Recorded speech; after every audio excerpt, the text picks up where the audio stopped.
Ladies and gents, how are you all? Good afternoon. Welcome to a spontaneous question time live. You're going to have to get used to this. I've got my studio now. Easy, so easy for me just to bob in here and fire this up. So why not? Why not? So let's see who's either got a day off or skiving at work. I don't want to be responsible for anybody getting into trouble at work, that is for sure. But who knows? Just in case there aren't too many people or too many questions, I will find something to ramble around for I've got about half an hour anyway. So I can see Paul's here anyway. Me and Paul can have a chat between us, I'm sure. Mickey's here as well. Look, happy days. So yeah, you might have me to yourself, guys. So this weekend, I've just dragged my son out my fish house, to be honest, my tropical fish house at home. Rushed out to get a tank yesterday because we've got a mega bully fish in Arthur's social disorder tank. And so that one's going in lockdown and isolation. I've just been doing a bit of maintenance. So, yeah, before I'm off up to the fish farm a bit later on, quite a bit to do. Wow, a few guys in from the States, seemingly. Good time of day, I suppose, for that one. So good morning, I think, for you guys as well.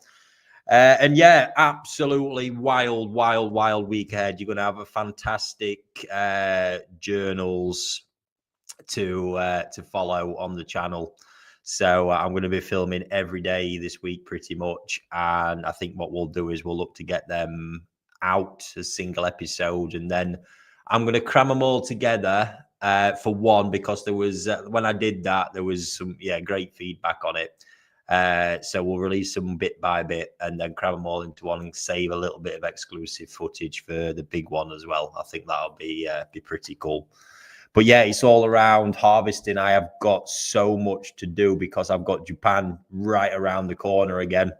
Obviously, it's a crazy time of year. We've got batches of fish to harvest, which is going to be fresh stock, new stock coming out, and customers' bits. So if you are watching this and you've got fish with me, we had end of August and end of September, 2 growing periods. So because it clashed with me being in Japan, we rolled the end of August. We're getting you some bonus time. And we're actually going to harvest everything this week. And then we'll be rolling out updates to everybody. And then along with those updates, any potential further keeping options should you require it. So whether I'll be happy to accept it for any further growing, overwintering, or whatever it is. So please bear with us. You can imagine there's a hell of a lot of fish. In fact, there's a shitload of fish. So it's going to take a little bit of time. So please be patient, and it could get a little bit chaotic as well. But we will get it all done, and I can't wait to share some of the results. I've got quite a bit of before footage for a lot of them as well. So I think for question time episodes, there's going to be lots to share. And second to it, I am going to be doing the live on Wednesday, question time live, as usual, 7 p.m. I'm going to combine into it the 10K prize draw giveaway. So it's going to be mixed batch of questions draw. We're going to keep going through it. Probably be a bit of a longer episode. I might even start a little bit earlier just to give us a bit more time to get it done. And just to show you, look, bear with me because I've got a few of the prizes right here.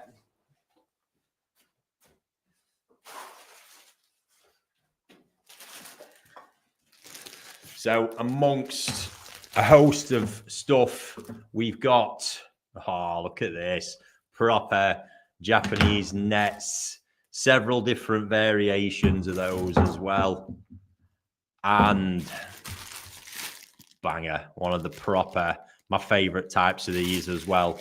Proper Japanese sock. That's the 30 cm diameter one.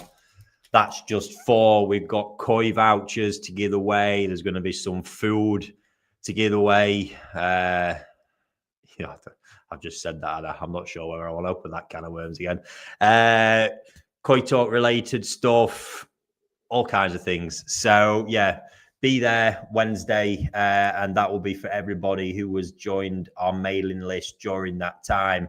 We've got a whole list. There's a lot of people. I think over 700 people joined it throughout that period. So it's going to be competitive for them, but we'll get it done nonetheless. So good luck to everyone on that, and I hope to see you there on Wednesday night. Luke, yeah, what food is it? Fuck off, you twat. Not today. Not today. Oh dear.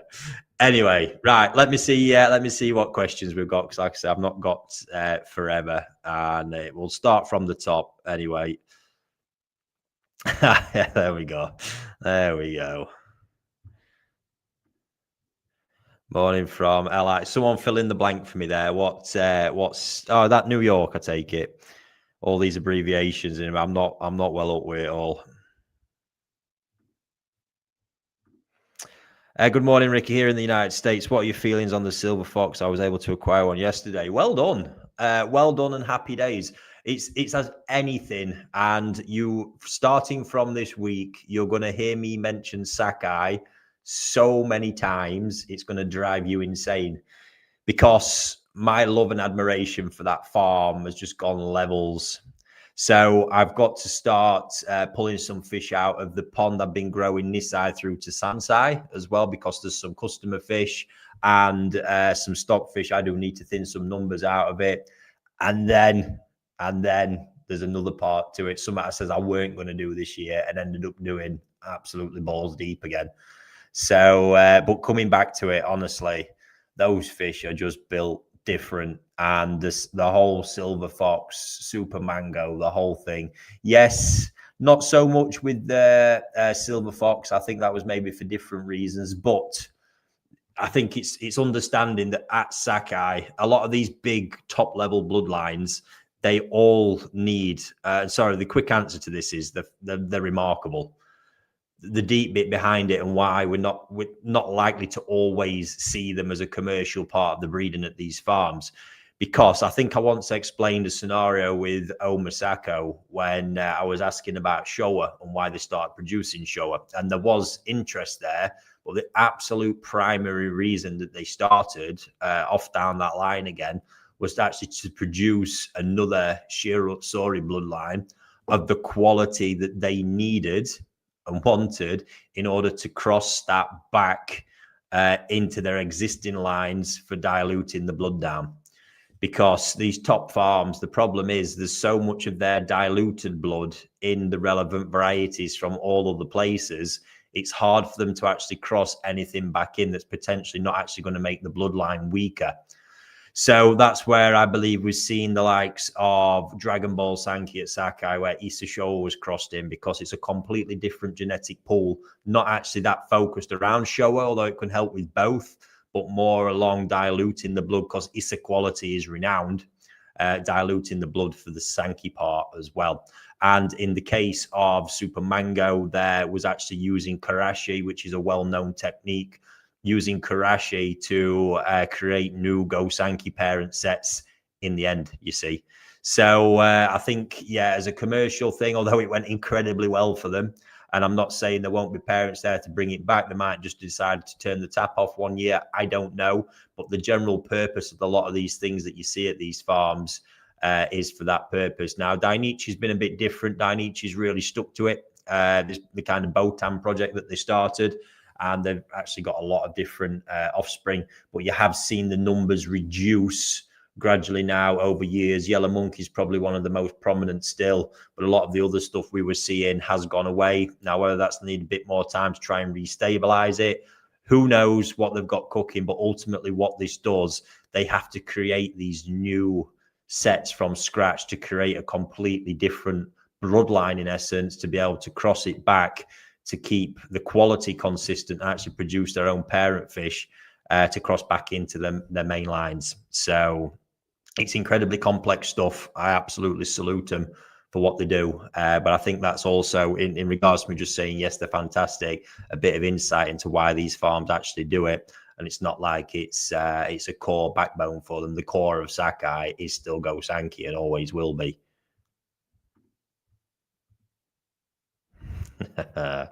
Nice, mate. I hope. Actually, it's been quite a nice day here. I should imagine it's a bit warmer in Turkey. So enjoy, pal. Ian, if you want to talk about flukes, ask away, pal. Ask away. Leave it, Paul. Right. Hi, mate. UV and bacteria. Apologize if it's a simple question. Does it remove bacteria? Right. There's arguments. So if you had the UV light at such intensities, there's a big difference in UV. Now, I'm not going to say this is just a crash course lesson I had in this. So between UV clarifier and sterilizer, they operate at different wavelengths and different intensities. As far as I believe, a UV clarifier doesn't really have the ability to really kill bacteria at any big number unless you absolutely multiply up the numbers of it and design the system correctly. UV sterilizer bulbs even look completely differently, operate at a different wavelength, and can kill bacteria. We're talking about free swimming bacteria in the water, that is, that obviously have to pass through the bulb. If you had the bulb shining on media, I'm not quite sure what the impact would see. Obviously, it wouldn't be able to penetrate all of it unless it were the likes of a moving bed or something along them lines. So it's a bit of a yes and a no answer to that one. It just depends on what type of UV it is. But that's about the depth of my technical knowledge and understanding on that one. Ricky, with filters slowing down in colder months, I've been adding bacteria to try and boost it. I make my own with the activator and using PSB. In your experience, do they work? Are they all the same? PSB is one I always give credit to on here. It's a product that I do recommend if you're looking for a beneficial bacteria for your pond. The reason I do that is because it always seems to work no matter what the pond it goes into. There always seems to be some benefit from it, which is fantastic. Even in good water, it seems to put an extra sparkle on the water. So the last thing I ever want, and this is why, again, just to reinforce the point, you never see me recommended products. If we look back over time, there's probably only 3 or 4 at tops I've ever even mentioned that I'd recommend. It's because if I'm going to encourage you to spend your dollars on something, I want you to actually see results from it. Just the same as I won't spend money on anything unless I know I'm getting proper results from it. So PSB has been one of them. As for activator, I can't really comment. I've never really used it. But yes, it does work well. PSB will vanish off of shelves. It should do over winter because they actually stop making it because of the temperatures it operates at. And I would say that as well, when you get to a certain point, as your filter will go dormant, I think there's no point adding any of this stuff either. You just need to be cutting that food down, right down as well, to help manage the environment. So with PSB as well, don't forget, it's actually a completely different product. It's a cleaning bacteria. Photosynthetic bacteria is what the PSB stands for. Now, this goes into the environment and it helps combat organics, and it can help reduce ammonia quite rapidly as well, but it won't necessarily boost up the bioloading in your filters. But honestly, that boosting up of biofilm in your filters is not a concept I believe in anyway. If you think about it, you need that. If you've got a spike in your parameters and a problem there, that's when you actually need a product, because you need to try and reduce it. So cultivate bacteria more quickly. I will get constant spikes, and we all will if we're on a controlled feeding program. We give it an increase. The real trick is to try and get the increase so that the bacteria is in the environment where it can multiply fast enough to catch up and not produce too big of a spike. But say you're double feeding overnight, you're going to get one. At that point, there's enough available food in the water, in ammonia, to actually start cultivating and feeding more bacteria. So in order to get that spike gone quickly, then you can use a decent one. The gels, EA gel and Back to Plus gel, I have known to work very well. So you can add them to help, or you can obviously weather the storm, as I often do, knowing that my water's warm enough, and within 2 to 3 days I should be, out of it. So yeah, I don't really see just chucking it in willy-nilly. You might as well just set fire to your money. But with PSB, I say a bit different because it works in a different way. So I hope that helps you there, Johnny. James, afternoon. How much K plus would you recommend in a 900-gallon grow on? James, I'd fire the questions back to you. Is what water space have you got? So the recommended amount, you need to calculate your chamber if you're running this as a fluid bed. So calculate how many litres your chamber holds, and then go from anything from a third up to 60%. maximum of the total volume of K1. So that's as much as you of K plus. That's as much as you can get in there anyway. Another question I would say is, what feeding levels are you potentially looking at? Because then you can reverse engineer based on the rough feeding levels of K1, K plus, to know how much you might need to handle what you're thinking you might be at as a feeding level.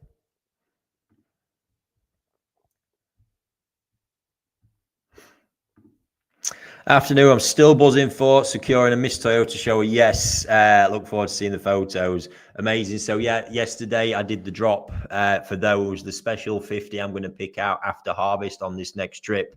That'll be shipping back. Special event here, and then taking them back to grow until spring. And that was just madness. A sellout straight after release. Guys, honestly, blew me away. Absolutely appreciate that. I really do. And yeah, can't wait to see them now and to share that with you guys. Not forgetting as well, there's a lot already in the country that are going to be really, really fairly priced and available at dealers all over the place as well. I did this the other day with my voice. Jesus. After that one, koi food last week, it took me a day to recover. My vocal cords were shot. Going again, look. Anyway. Let's have a look. Hi, Ricky. Food question. What benefits do you think you can get feeding silkworm pupae mixed with growth, say 10%? This is an interesting one, Paul. Now, I'll put it out there, right? I love silkworm pupae. The stuff is phenomenal. It's the equivalent of like chucking steroids in the pond for koi. They love the taste. It's very good and easy for them to digest. It's high fat, high protein. It's a powerhouse, and they convert it well within the body as well. Water needs to be warm, however, and you're likely going to really heavily pollute the water from using it. It really does tank it, and that's the reason that I generally don't use it. I am thinking at some point, Ikari did actually manufacture a silkworm pellet. I've never actually tried it. I'm contemplating it. And there's an old food in Japan. Got me again, look. Kenko Cannery. He's Silk 21. Phenomenal stuff from back in the day. And that actually used silkworm pupae and silkworm powder mixed into the pellet. So it is insane stuff, but you will tank the water, and silkworm is all about freshness. A lot of it on the market these days isn't actually that good or that fresh, and storing it the minute you've opened that pack, if it is in good condition when you open the packet, it goes downhill very quickly. It's not something I ever recommend bulk buying. But if you do ever want to feed a treat, hand feeding, anything like that, I'd recommend silkworm pupae as being that one, providing your water is warm enough, and you need to be 20 plus at least to be getting that thrown in there.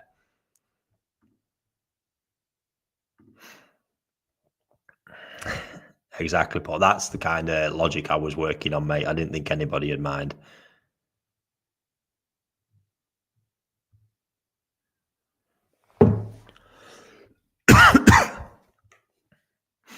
Yes, amazing quiz Satch did on the Telegram group last night. That was superb again. And Mickey won. Congratulations, Mickey. Ah, there it is. Long Island, New York. Geography lesson for me, eh? Question, do you use the K+? Yes, only just started. So I added it to the filter that I've designed solely. So K1 is the only K+, sorry, is the only submerged media in there.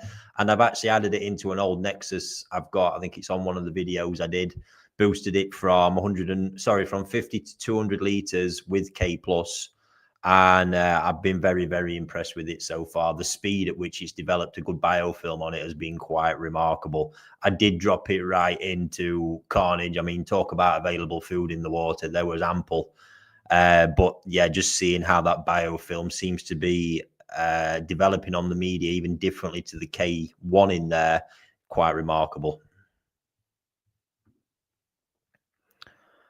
Building my first pond, bottom drain, gravity fed to Nexus 200 versus pump fed, does it actually make much difference? Likely be 7,000 litres with 10 koi or so.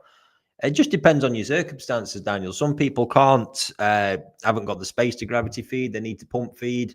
It depends on that. I run ponds, gravity, pump. If the mechanical filter is good enough, it don't make a difference. I've heard people say, "Oh, you shouldn't pump feed because it macerates all the shit." Well, yeah, obviously, but you've still got to get the shit out of the water, and a good mechanical filter will still do that anyway.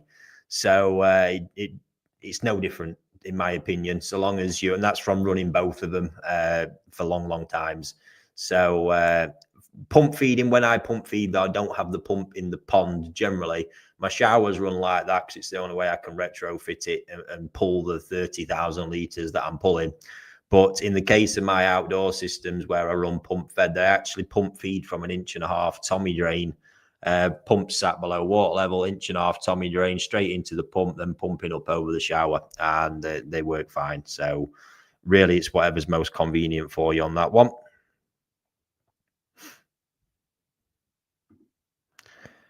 Yes, you're giving me away there, Mickey. You're giving me away. I'm not going to leave that one on there much longer, but you'll be able to see it in the comments anyway. Hey, you never know. You never know. Join in anyway. Someone's going to get lucky. Hi, Ricky. In your Karashi pond, you said you're using sinking pellet. Any tips on how to manage not getting into the bottom drain? Because doing it now and some ending up in the drum. Yeah, I've said it before with it, Jay. It's hard work, mate, is what it is. And it's obviously we're there constantly in the day to monitor it and retinker with the feeding levels if needs be. And that's one of the things I don't like about it, because just in some ponds, even if you know the amount you need, just with water movement and the fish's movement when they're down there can tend to move it towards the drain. It's a problem. Our ponds are not typically well built and designed to use sinking pellet. And I've used it on and off. To be honest, they're back on floating now at the minute. That's been through food availability and bits and bobs.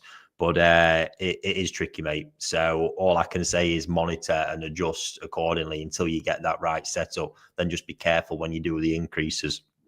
But it might just be that it's always going to be a problem with your pond, depending on the dimensions of it, how far the food fires to where the drain is. A few bits there to consider.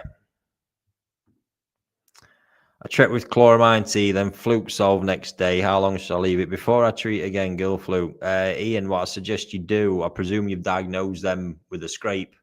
In fact, what I'm going to suggest you do, Ian, if you haven't already, is watch my parasites video. That's not a treatment course I would go down, because I'm not a big fan of chloramine tea. Anyway, you should be getting on top of it just with your normal fluke treatments if you're getting the dosage right. So I'd really ask you, if you haven't seen it, to go or even go and rewatch that parasite video. But ultimately, if you've got that course, sometimes if you get the dose of a treatment right, you knock the gill flukes out in one hit. So it might just be that after 7 days, you want to re-scrape and see if there's any signs of anything, presuming you've already identified them on a mucus biopsy already. Luke, I don't know this year, mate. I've not someone. I don't keep massive tabs on Takatatsu, to be honest. You have just reminded me, however. Sorry, let me finish that one first. Yes, Takatatsu, no. When I get out there, I'll start tracking stuff down and getting into what's been happening, because more is now the time of year to do that. So let's wait and see. I, however, have got a fantastic Nisai release of this stuff coming up. They have been phenomenal growers, and what I've got stashed away is quite eye-watering, to tell you the truth. But yes, speaking of spawnings and Tosai, I was actually been working on something with a particular breeder, big breeder, since spring of last year, because this is what you have to do to get your hands on this stuff.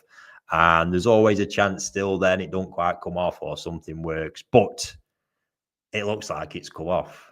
And this is going to be a big one. This is going to be a big one. It's going to get everybody excited, let me tell you, for two reasons: where they're coming from and the variety I've actually got my hands on. So Yeah, that's consumed a few mornings just recently. I love it. You get to this time of year now, wake up early morning and see what news is coming through. And yeah, how poor I am each morning, or how much poorer I'm becoming each morning. Fucking love it though. Right, next question. Good morning, Ricky. Thoughts and opinions on bead filters? Yeah, I fucking hate them. I'm not even going to sugarcoat that one anymore. Not for me whatsoever. I've only ever seen proper traditional bead filters. Not got a lot of love for. Too many potential problems. Completely closed vessel. Hate it. And that's because I've seen so many cause beads clumping, mass shit accumulation, and problems. There's far better systems out there.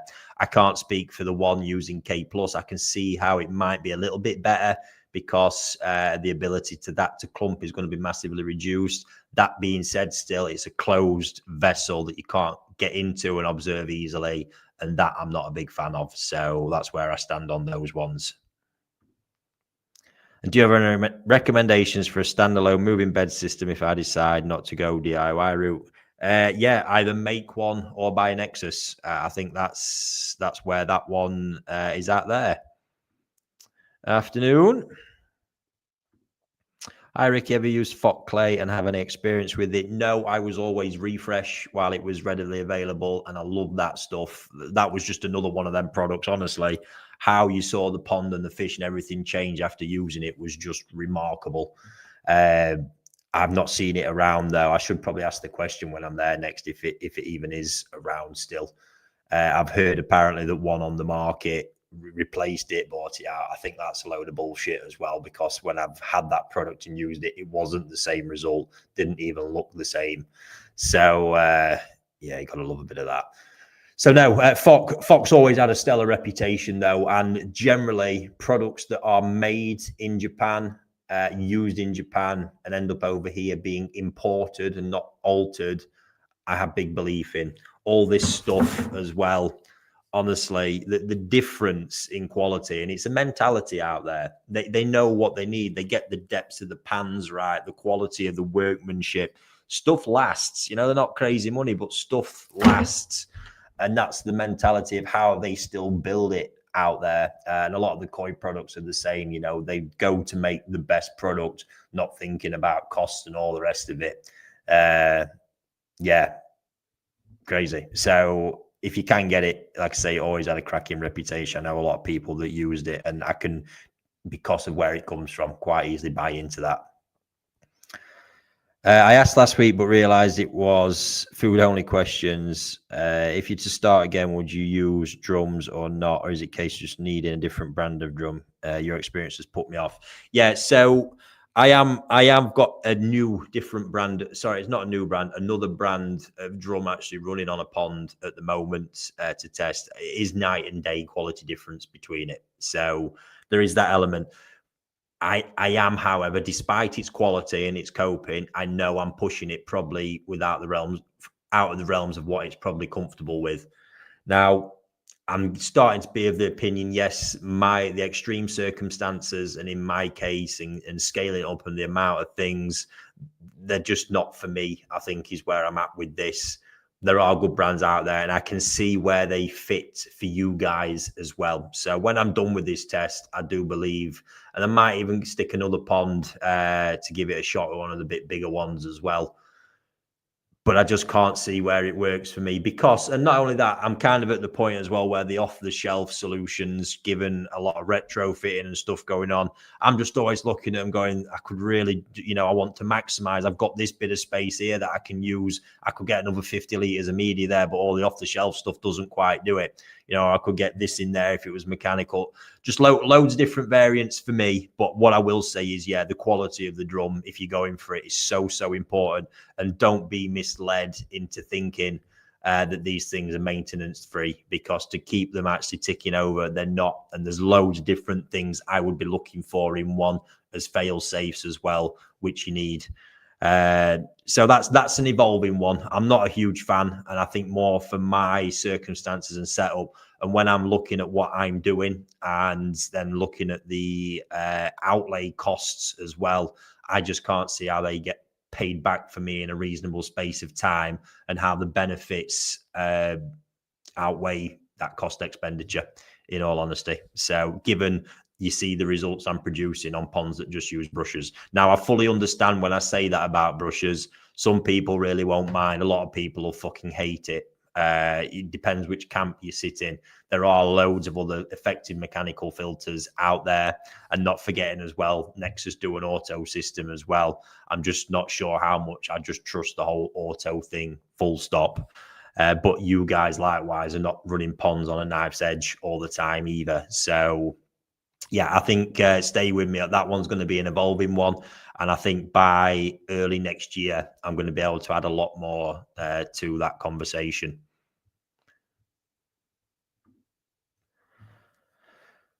May as well ask another while we have you buzzing with Miss Toyota Offspring. Great to watch the videos and the journey and be a part of it. How would they compare with what you would normally purchase? Yeah, so far I think this is what after that first selection I was probably a bit hard on myself in where it's at. Then I remember I bought some really young Isashowa once upon a time, and kind of some of the demerits in them, if you like, that I was seeing a lot of. I remember how many of them I saw in those fish as well, so it's an evolving one. I think I'll give you my full and true better assessment this time after the harvest. But yeah, it was a roller coaster for me last time, because it was just such a different kind of set of circumstances to be in. But like I say, still really evolving. It was only the second cull last time. The big thing throughout it has been the size has been impressive, and I did half expect that. So at that point, this next time round, I'll have a really clear impression. But yeah, with them small ones, and now as I'm seeing them, they're back here. They're in absolutely chronic. The sleeping sickness right now is mental. How deep into that they are. Proper KO. But I've already, just through different light exposure, seeing the Benny change. Let's not forget, I've been looking at these for the past 2 rounds with pretty much pure yellow Benny, such as the stage they're at, and the size has never been too big. So yeah, I'm very happy. When I think back to the 200 fish I released, I'm incredibly happy. When I think back to the 2030, was it, I skimmed out of those, I'm absolutely fucking overjoyed, because that's that percentage of fish that, and maybe some from without the 200 as well, as they've grown a bit more changeover, that I'm normally wrestling a breeder to try and buy 1 or 2 and absolutely having my pants pulled down for them. So yeah, still an evolving one, Johnny. I can't give a full assessment right now, mate, but we're getting very close to that point.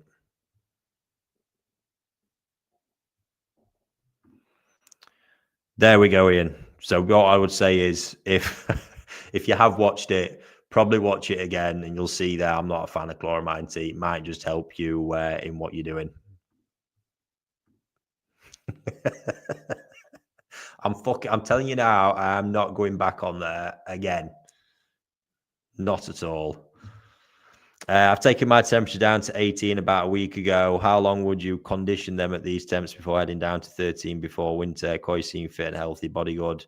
Up to you. And I mean, most of mine will be at 18 all winter in the greenhouses, primarily because when I've got heat on in there in multiple ponds, I can't get anything below 16 ambient anyway, and I don't like being at that temperature. So I tend to sort of keep them there at 18. It's up to you. I mean, right now it would make sense. You're not going to get down to, or you might do actually ambient. I think I've got ponds around 14, 15. It's really your shout. If you think you've got, if you're wanting to condition as in get Shiroji in, do any more work with the body, whatever it is, keep them for a bit longer. But I think as you sort of move to proper winter temperatures, when your heaters are really going to be fighting you as well, that probably makes more of a logical step to me to really wind it down and save you some money, mate, if that's what you're planning on doing. Yes, it's not for everyone, Luke, but I enjoy it, as I do most varieties. And when you see the good stuff, as with any variety as well, I think they can be quite inspiring. Yes, of course, Ant. Thanks for answering, Mary. Gravity versus pump fed. Does it mean that it doesn't matter if I use a bottom drain if I'm going pump fed? Once pump return to set up the single direction current. Yeah, I mean, you can still do that. It's just not the same because you have got to use like a 3 or 4 inch return, and having one of them pipes hanging in the water, trust me, can cause a lot of problems. If you are pump feeding, I still would recommend the bottom drain at all times because you're going to get a better efficiency at cleaning the base of the pond with the drain versus a pump. Sound, if you want to get that kind of return properly, you can do it, like I say, but because of the pipes that you're going to be using, I'd probably think if you can, look to go more down the gravity route. Hi, Ricky. Great question. Do you know the limits of a Nexus 320? Had mine years, love it. I'm only now just getting up to sensible fee levels, 500 gram a day. I'm cleaning it every 36 hours at these levels. Yes, I tend to know the limits of most things that I use. I also know how to go over the line, where the line is, and how far I'm generally gone past it.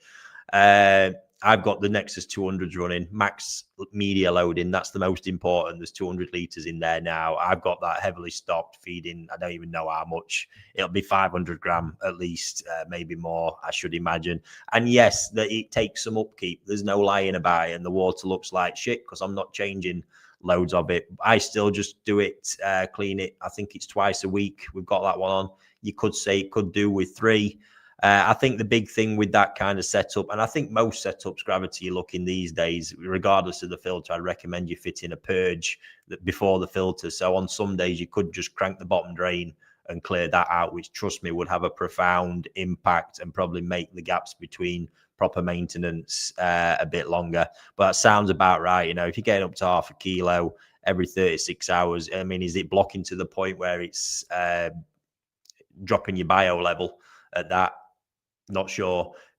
Outside, you might be dealing with more algae than I am. Mine are obviously got full light on, but because of the stocking level, they maintain the algae really well. But it does sound about right where you're at.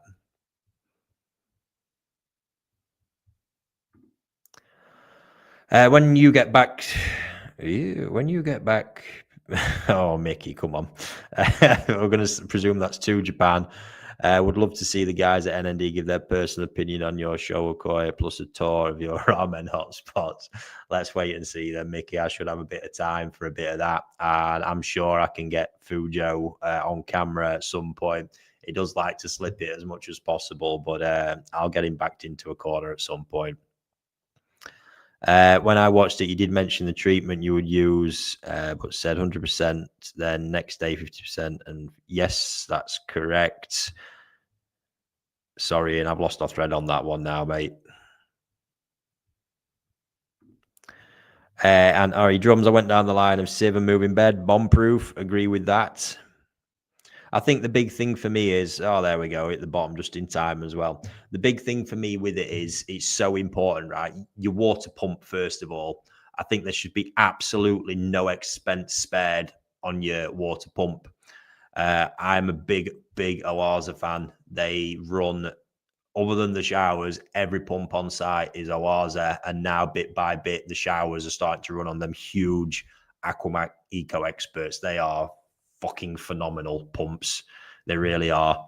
And I think I'd love to get Joe from Oaza on at some point to talk pumps, because some of the stuff he's filled me in, and I've noticed between that and one of the other brands that I'm using through heat in the control boxes, let me tell you. And then I'm feeling that and going, I bet there's some interesting wattage claims going on here. For one, but so important because it's that, you know, the pump is your heart of your pond, if you like, and then the filter is your lungs. They're both vital. You don't want either of them going down. And there's always a chance when there's something more complicated, the more sensors, probes, electronics that you add, of it going down. When it goes down, the problem is we're in a state, especially in summer, or if you're raising fish, how I am, we're on a constant build up. And then all of a sudden you get a pump go down and you've lost 48 hours potentially if you've not got a quick change round. And then you lose so much time, build up. And especially if you're unheated, I mean, my God, that time is precious. Plus, you just don't want the shit and hassle of it. That's the bottom line. So, yes, there we go. Right, ladies and gents, that was a nice fast one. I'm going to save my voice as well because we've got Wednesday to do. So don't forget to join me on Wednesday. We're going to do the Mega 10K prize draw with question time as well, 7 p.m. I'll get that shared out soon. Other than that, I've got a fair bit of work to get done. Little lad's got a football match this afternoon as well. Then I'm off up to the farm to get everything ready for the coming days when it's going to be absolute madness. Stay tuned for them videos, harvesting, updates. I'm probably even going to try and cram some other shit in there I shouldn't even be thinking about trying to cram in. So there we go. Thanks for everyone who's tuned in. More than you expected. There's been over 80 people for most of that, which is always cool to see. And yeah, fingers crossed. I'll see you all and others on Wednesday night. Cheers, guys.